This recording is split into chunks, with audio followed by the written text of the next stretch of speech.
नमस्कार, खबरों की खबर में आपका स्वागत है।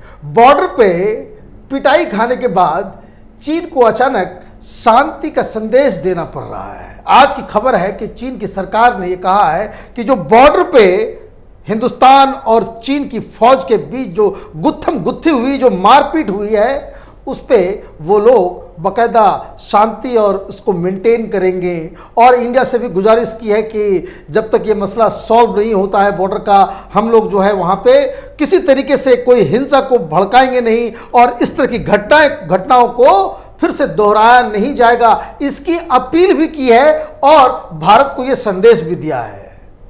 कहने का मतलब ये है कि चीन को अब ये अचानक से रियलाइज होने लगा है कि 1962 नहीं है, ना ही यहाँ पे उस तरह की सरकार है कि आप भारत के ऊपर तिरछी नज़र से देखें, भारत के इलाके में घुस जाएं, ज़मीन को हड़प लें और यहाँ की सरकार हिंदी चीनी भाई भाई जो है वो राग आलापते रहे।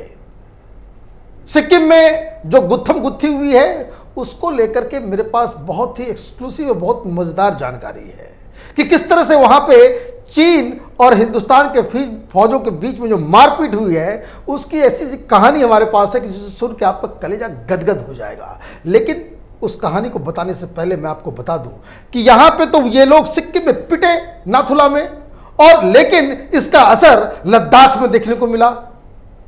चीनी तो चीनी है, आखिर उन्होंने वहाँ पे हेलीकॉप्टर भेज दिया। वो जैसे लगातार आप इस तरह की खबरें सुनते होंगे, कई सालों से इस तरह की खबरें आती थी कि चीन का हेलीकॉप्टर इंडियन टेरिटरी में घुस गया। लेकिन इस बार जब वो दो हेलीकॉप्टर चीन के वो इंडियन टेरिटरी की तरफ बढ़ रहे थे कि अचानक से इंडियन फाइटर प्लेन्स वहाँ पे जो है मंडराने लगे और डर के मारे ये लोग भाग गए। और मैं आपको बता दूं, ये पहली बार ऐसा हुआ है कि चीन की जो गश्त कर रहे हेलीकॉप्टर्स को भगाने के लिए हिंदुस्तान की तरफ से कोई फाइटर प्लेन आया हो।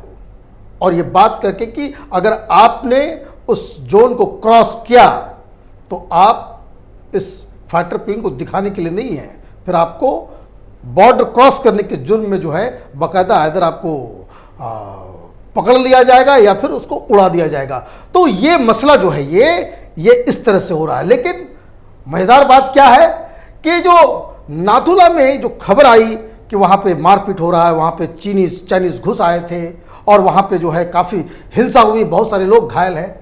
तो उसकी कहानी ये है कि वहाँ जो नाथुला सेक्टर है उस जगह पे एक जगह है जो एग्जैक्ट इलाका जो है उस सेक्टर में, जिसका नाम है मुगुथांग। तो मुगुथांग में चाइनीज़ जो आर्मी वो लोग भी पेट्रोल कर रहे थे और हमारे लोग भी वहाँ पे मौजूद थे। तो होता ये है कि उस बहुत ही ज़्यादा माने बर्फ़ से ढका हुआ इलाका होता है वो, और कभी कभी वहाँ पे जो है सेना जो है आमने सामने होती है। लोग देखने आते हैं कि कहीं चाइनीज़ तो घुस नहीं गए हैं, या फिर इंडियन वाले देखने जाते हैं कि भाई कहीं वहाँ पे कोई कब्जा तो नहीं हो गया। उसी तरह से चाइनीज़ वाले भी आते हैं। तो हुआ ये कि आमना सामना हो गया। तो ये अक्सर होता है, ऐसा कोई नई बात नहीं है। डोकलाम में भी हुआ था 2017 में।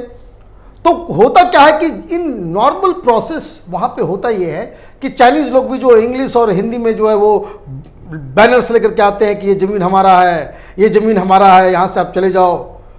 और इंडियंस भी अगर उन लोगों के ट्रुप को देखते हैं तो वो भी चाइनीज़ में, उनके लैंग्वेज में वो और इंग्लिश में वो लगा देते हैं बैनर्स और उनको दिखाते हैं कि भाई ये इलाका हमारा है, आप यहाँ से चले जाओ। तो ये बॉर्डर पे चलता रहता है। लेकिन उस दिन क्या हुआ कि एक चाइनीज़ हट्टा कट्टा बड़ा मेजर था, वो वहाँ पे आकर के उसने बहस करना शुरू कर दिया और वो चिल्लाने लगा। तुम पता नहीं क्या खा पी करके आया था, वो चिल्ला रहा था। तो काफ़ी हट्टा कट्टा मेजर था चाइनीज़। तो पता ये चला है कि वहाँ पे एक नया जिसका नाम मैं बता नहीं सकता हूँ, उसका बहुत सारा रीज़न है, एक यंग लेफ्टिनेंट ऐसे परिवार से आया है कि उसके फादर भी आर्मी में बड़े अधिकारी रहे, उसके दादाजी भी रहे, थर्ड जनरेशन का। और वो पहली बार वो अभी लेफ्टिनेंट का सेकंड लेफ्टिनेंट से लेफ्टिनेंट बना, अभी तो बस निकला ही है, यंग लड़का। वहाँ पे वो जब वो चिल्लाने लगा तो ये उसको पचा नहीं सका और उसने क्या किया कि उस मेजर को जो है उसने उस पर हाथ चला दिया। मेजर का तो एक तो पहले नाक से खून निकलने लग गया और दूसरे पंच में उसकी दांत टूट गई। अब जब ये बवाल मचा, जब वो लहू लुहान हो गया तो उसके बाद चाइनीज और इंडियन आर्मी के बीच में जो है वो वहाँ पे गुत्थम गुत्थी मारपीट हुई, बहुत सारे लोग घायल हुए। लेकिन अच्छी बात यह है कि इसमें हिंदुस्तान का पलड़ा बहुत भारी रहा। हिंदुस्तानी जो सैनिक लोग थे उन लोगों ने जमकर पिटाई की। अच्छा, एक बात और समझ लीजिए कि वहाँ पे जितने भी जो बॉर्डर के ऊपर ये चाइना के साथ जो हम जो ये 3400 किलोमीटर का जो बॉर्डर जो शेयर करते हैं, वहाँ कहीं भी ये बिल्कुल रूल है कि किसी भी कीमत पे गोलियां नहीं चलेंगी और ना ही ये लोग कोई हैवी वेपन लेकर के उस इलाके में जाते हैं। आप डोकलाम वाले भी अगर वीडियो देखेंगे, उसका वीडियो बहुत वायरल हुआ था, टेलीविजन चैनल पे भी दिखा था, तो किसी के हाथ में आप ये नहीं देखेंगे कि बहुत हैवी माने मशीन वगैरह है। और दूसरा, ये प्रोटोकॉल है उस बॉर्डर पे कि आपका जो बंदूक की जो नली होगी वो डिफेंसिव पोजीशन में होगा, हमेशा जमीन की तरफ झुका हुआ होगा। आप वहाँ पे तान नहीं सकते हैं चाहे कितने भी झगड़ा हो जाए। तो ये एक कहानी हुई और इसके बाद ये बवाल मचा कि भाई इस तरह से हुआ, तो ये लोग वापस ये लोग गए। हालांकि मैं आपको बता दूं होता क्या है, इन नॉर्मल डेज में क्या होता है कि अगर वो लोग 5 आते हैं तो हम लोग भी 5 खड़े हो जाते हैं। तो ये चाइनीज़ लोगों की अपनी, उनके पास तो जनसंख्या है, वो तो किसी को भी पकड़ के आर्मी बना देते हैं वहाँ पे। तो वो हम 5 आते तो वो 10 लेकर के आते हैं। लेकिन इस बार जो है वो पाला इंडिया का वो काफ़ी भारी रहा और ये बहादुर जो लेफ्टिनेंट है यंग मैन, उसकी वजह से तो उसने जो हाथ की मैंने उस मेजर को जो सबक सिखाया, तो उसकी वजह से तो इसमें 2 बातें हो रही है। मैं आपको बता दूं कि इसको एक तो कई लोग जो आर्मी के जो सीनियर ऑफिशियल्स हैं उसको वाहवाही भी दे रहे हैं और साथ ही साथ उसके ऊपर कुछ ये भी कहा जा रहा है कि आपको ऐसा नहीं करना चाहिए कि। लेकिन इस खबर से मैं आपको बता दूं, ये जितने भी आर्मी यूनिट्स हैं हिंदुस्तान के अंदर में, ये खबर जो है वो बिजली की तरह जो फैली है और सारे लोग एकदम, इनका जो मॉरल जो है वो बूस्ट बिल्कुल मैंने अप हो गया। इसको कहते हैं वो फिल्म में कि हाउ इज द जोश, तो वो उस तरह का जो है माहौल वो बन गया।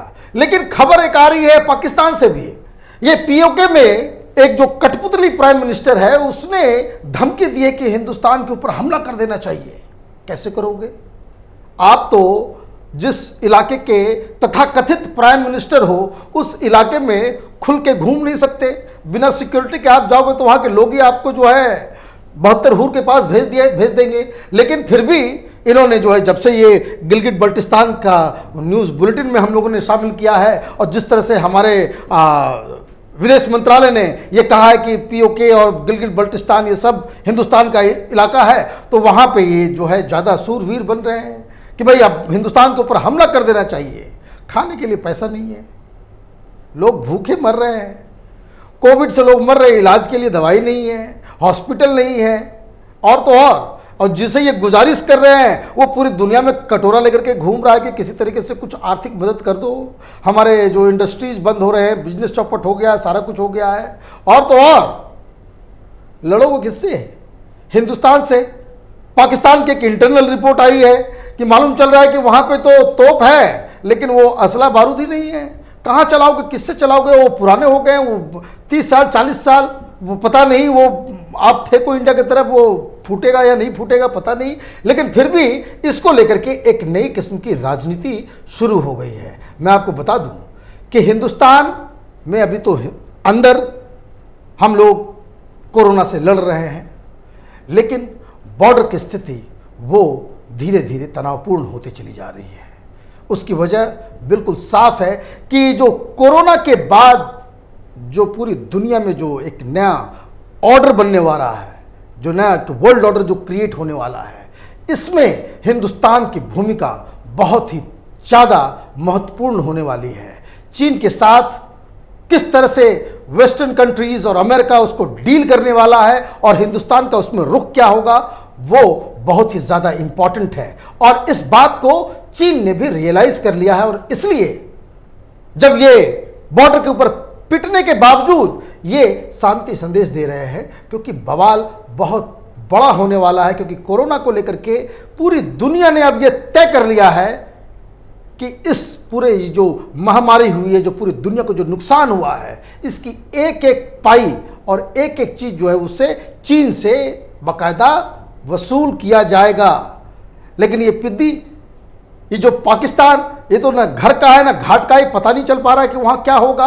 लेकिन ऐसे में इस तरह की खबर जब आती है तो इसका मतलब साफ है कि पाकिस्तान भी एक साजिश के तहत हिंदुस्तान के अंदर आतंक और प्रोपेगेंडा तो चल ही रहा है। आप देखिए हिंदुस्तान में कितने सारे लोग और कितने सारी चीज़ें जो हैं वो हिंदुस्तान को बदनाम करने के लिए, वेस्ट एशिया के साथ रिश्ते तोड़ने के लिए पाकिस्तान ने अलग अलग किस्म के जो जिसको निहायत ही निचले दर्जे की जिसको कह सकते हैं कि रणनीति पे वो काम कर रहा है। तो कहने का मतलब ये है कि हिंदुस्तान की सरकार को सजग रहना पड़ेगा और हिंदुस्तान के लोगों को जब हम सोशल मीडिया पे वीडियोस देखते हैं या फिर किसी मैसेजेस को देखते हैं, इसमें हमेशा इस बात को बनाए रखना होगा कि वो कौन लोग हैं, वो कौन ऐसे लोग हैं जो इस तरह की खबरों को वो प्रसारित करते हैं जिससे हिंदुस्तान की बदनामी हो। ऐसा मैं इसलिए कह रहा हूं कि कांग्रेस के कुछ लीडर्स ने चीन के खिलाफ कुछ बयान दिया, फिर उसे माफी मांगनी पड़ी, वो ट्वीट डिलीट करना पड़ा। कहने का मतलब ये है कि देश को बाहर से तो खतरा है ही, अंदर भी बहुत सारी चीजें हो रही हैं, जिसके लिए मैं अलग वीडियो बना रहा हूं कि किस तरीके से अधीर रंजन चौधरी ने चाइना के खिलाफ ट्वीट किया, लेकिन किसके प्रेशर से उन्हें उस ट्वीट को हटाना पड़ा। ये खुलासा भी हम अगले वीडियो में करेंगे। तब तक आप देखते रहिए कैपिटल टीवी। हमारे वीडियोस को लाइक कीजिए, शेयर कीजिए और हमारे चैनल को सब्सक्राइब कीजिए। धन्यवाद।